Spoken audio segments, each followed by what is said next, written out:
Cada vez que nos encontramos atascados en el tráfico de nuestra ciudad, nos preguntamos por qué la vialidad en la que vamos no es más amplia para permitir un mejor flujo. Sin embargo, no caemos en cuenta de que posiblemente ya se han agregado más carriles en un pasado y ahora sigue todo igual. Pero ¿por qué ampliar nuestras vialidades no es una buena opción? Bueno, pues este problema tiene nombre y apellido en el urbanismo: la demanda inducida. Veamos en qué consiste este fenómeno. ¿Por qué agregar más carriles no sirve de nada? ¿Cómo existen mejores alternativas para esto? Y ojo, que podemos utilizar la demanda inducida a favor de nuestras ciudades. Esto es Urbanópolis y bienvenidos.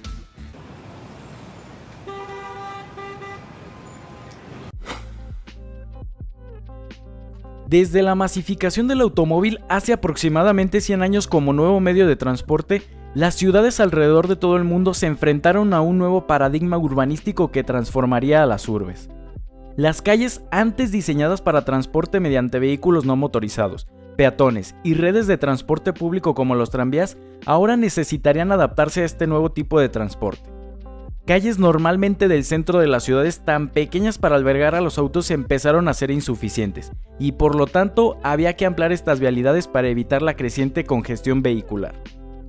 Sin embargo, los planificadores de aquella época rápidamente se dieron cuenta de que esto no funcionaba del todo.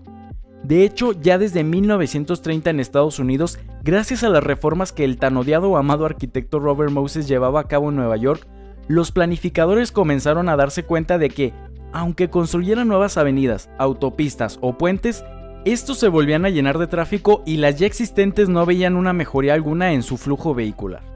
Así, investigadores del transporte observaron un fenómeno en esta problemática que años después bautizarían, concretamente en 1962, como la demanda inducida, cuando el economista Anthony Downs acuñó su ley de congestión de autopistas en horas pico, que establecía que en las autopistas urbanas de los Estados Unidos, la congestión del tráfico en horas pico aumentaba para alcanzar la capacidad máxima de las vialidades.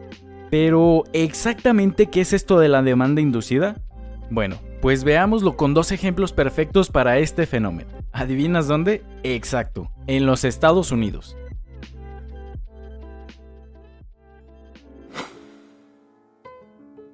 Según Jeff Speck, autor del libro Walkable City, que también vimos en el tema de los estacionamientos estadounidenses, la demanda inducida es el nombre del fenómeno que sucede cuando el aumento de la oferta de vialidades reduce el tiempo de conducción, lo que provoca que más personas conduzcan y vuelvan a congestionar la vialidad nuevamente.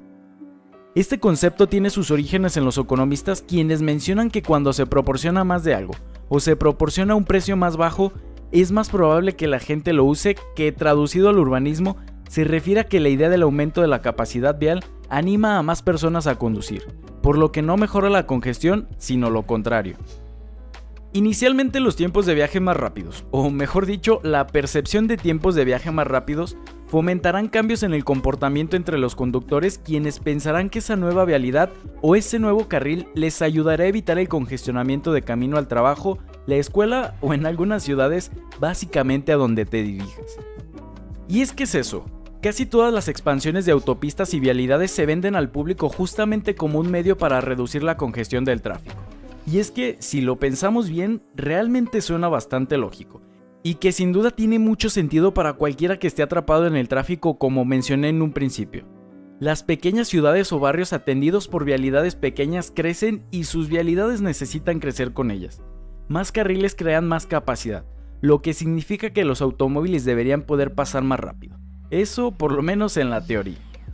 Por ejemplo, una persona puede optar por tomar la vialidad recientemente ampliada a una tienda más distante que tiene precios más baratos. Los viajes que antes realizaba en bicicleta o en transporte público ahora pueden ser más atractivos en automóvil. Actividades como la recreación o el trabajo más lejanos pueden parecer que valen la pena el viaje.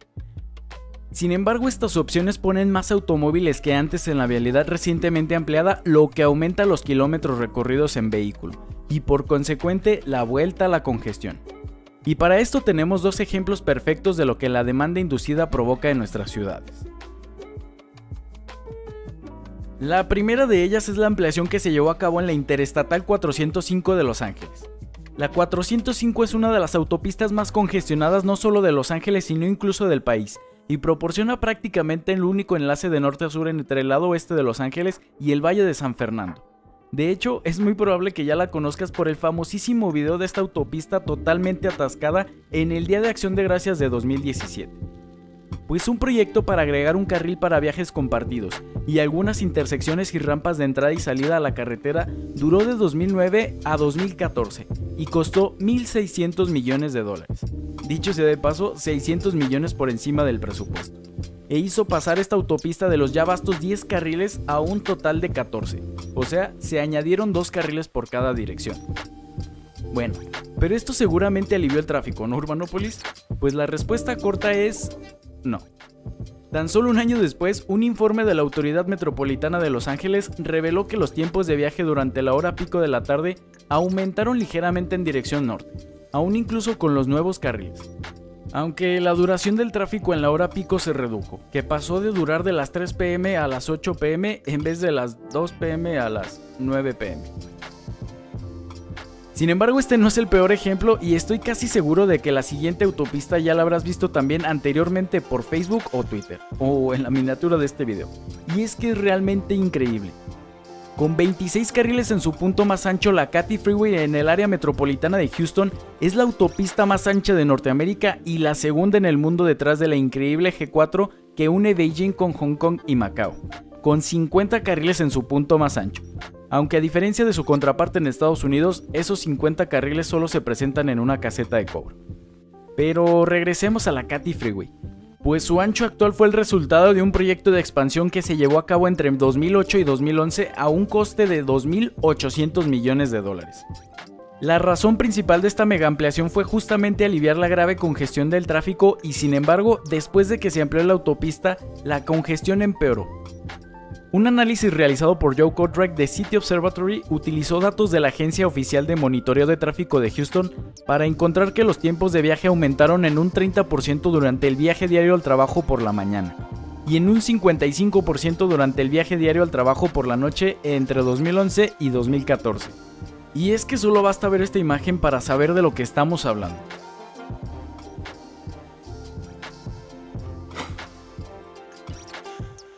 De hecho, Jeff Speck menciona que en 2004 un análisis de varios estudios de tráfico encontró que en promedio un 10% en el incremento en los carriles construidos aumentaba inmediatamente un 4% las millas recorridas por vehículo. O sea, que las personas conducían más y se empleaban las vialidades. Y que incluso subía hasta el 10% perdiendo la capacidad previamente añadida en tan solo unos pocos años. Justamente lo sucedido en los casos de la I-405 y la Katy Freeway, haciendo de esto un círculo vicioso. Sin embargo, esto no es lo único provocado por el fenómeno de la demanda inducida y la adición de más infraestructura vehicular. En el largo plazo, las expansiones viales obviamente tienen un impacto en la geografía humana y económica de un área urbanizada. Por ejemplo, naturalmente nuevas empresas se establecerán y se crearán empleos. El comercio también se establecerá y nuevas urbanizaciones serán construidas en las inmediaciones. Sin embargo, todas estas responderán a la infraestructura existente, o sea, todas ellas serán dependientes en gran mayoría del automóvil, o mejor dicho, serán autocéntricas. Pero tal vez lo peor es el caso del costo de este tipo de obras. Speck muestra que las áreas metropolitanas estadounidenses que gastaron más en la expansión de sus vialidades no obtuvieron mejores resultados que las que no lo hicieron. De hecho, muestra que esas metrópolis gastaron aproximadamente $22.000 millones más en la construcción de carreteras que las que no lo hicieron, pero terminaron con costos de congestión por persona ligeramente más altos, combustible desperdiciado y retrasos en los viajes. Un buen ejemplo rápido y aproximado de esto es que, como recordaremos, Houston gastó nada más y nada menos que $2.800 millones para ampliar la Katy Freeway, de la cual ya vimos que de poco sirvió. Bueno, pues Portland, una antítesis total a la metrópoli tejana en una ventana de tiempo similar, abrió 2 líneas de tren ligero que conectan a los barrios del sur con el centro de la ciudad, con un costo entre las dos de justamente $2.000 millones por 25 kilómetros de las 2 líneas.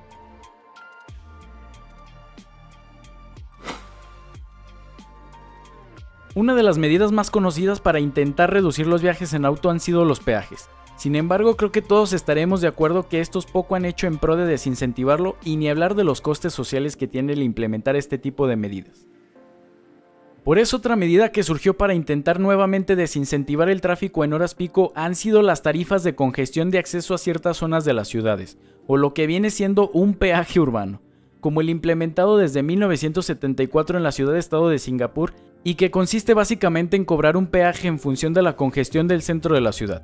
Esto quiere decir que a mayor congestión, mayor será el precio a pagar por circular en esa área. Sin embargo, este tipo de medidas son muy limitadas y realmente no ofrecen alternativas, ya que por ejemplo la medida tomada por Singapur, si bien en un inicio obviamente redujo drásticamente el tráfico en su centro, estudios posteriores mostraron que la congestión no se había eliminado, sino más bien simplemente se había cambiado en la hora y la ubicación, y que el tiempo promedio de viaje se había aumentado. En pocas palabras, los ciudadanos habían encontrado otras horas o vialidades por las que circular. ¿Y entonces, Urbanópolis, cómo se puede reducir la congestión vehicular? Pues de hecho la solución está en lo que normalmente nunca se piensa, pero que ya ha mostrado resultados. Utilizar la demanda reducida, o dicho de otra forma, revertir la demanda inducida eliminando el espacio dedicado al automóvil y reemplazarlo con alternativas para moverse.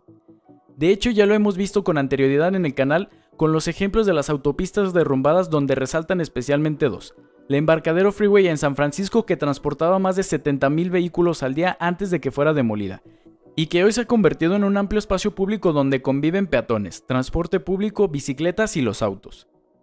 Y la otra, y un ejemplo todavía mejor, es la autopista innombrable de Seúl, que fue removida y reconvertida en el antiguo arroyo, algo que explicamos mejor en el video que te estaré dejando en las tarjetas y en la descripción.